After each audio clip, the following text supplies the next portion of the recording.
व्यासपीठावरील उपस्थित सर्व सहकारी, समोर बसलेले सर्व माझी मायबाप जनता या ठिकाणी आज उपस्थित राहिली बाळाजवळकडून. आणि दरवर्षीप्रमाणे 5-6 वर्षापासून आपण पवारसाहेबांच्या वाढदिवसानिमित्त काहीतरी गरीब गरजू विद्यार्थ्यांना म्हणा, आमचे वयोवृद्ध बाबा असतील त्यांच्या वाढदिवसानिमित्त आपण काहीतरी त्या ठिकाणी वाटप करत असतो आणि एक समाज उपयोगी वस्तू त्या ठिकाणी वाटप करत असतो.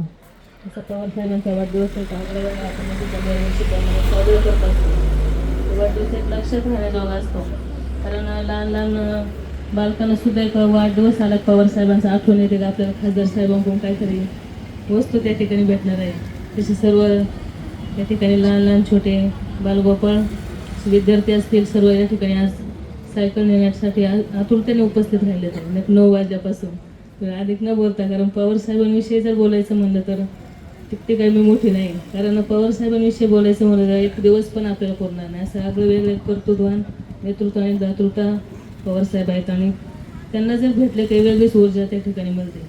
आपल्या निकालानंतर मी 2 दिवसांनी पवारसाहेबांना भेटले तर त्यांच्याकडून आल्यावर मला पुन्हा एक वेगळी ऊर्जा त्या ठिकाणी भेटली. काम करण्यासाठी एक उभारी त्या ठिकाणी मला मिळाली आहे. कारण रायावटीच म्हणले का खचून जायचं नाही, तर लंके परिवार हा खचून जाणारा नाही, कारण आमचा जन्मच हा समाजासाठी झाला आहे. कारण त्यामुळे आम्ही खचून जाणार नाही, कारण दुसऱ्या-तिसऱ्या दिवशीच आम्ही खासदार साहेब असतील, मी असताना आमचे दीपकांना असतील, मी सर्वजण त्या ठिकाणी कार्यक्रमासाठी प्रत्येकाच्या सुखादुःखात त्या ठिकाणी असतो. आता हे झाल्यावर सुद्धा आम्हाला भरपूर त्या ठिकाणी लग्न कोणाचं वर्षश्राद्ध त्या ठिकाणी जायचं आहे.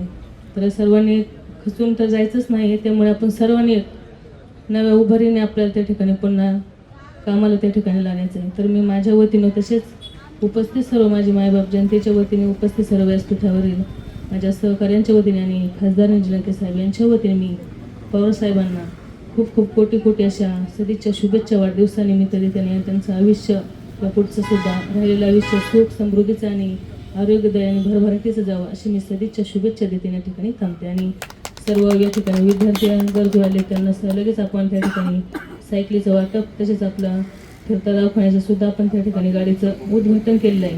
आता ती गाडी बाबुळगाववाड्यामध्ये आहे आणि त्या ठिकाणी चष्मा वाटप असतील, नेत्र तपासण्यासाठी आपण ती गाडी या ठिकाणी पूर्ण 5 तारखेपर्यंत ती गाडी फिरणार आहे. आजच्या दिवसापासून सर्व वयोवृद्ध बाबा सुद्धा या ठिकाणी पुन्हा एकदा सर्वांना सदिच्छा शुभेच्छा देते. या ठिकाणी थांबते.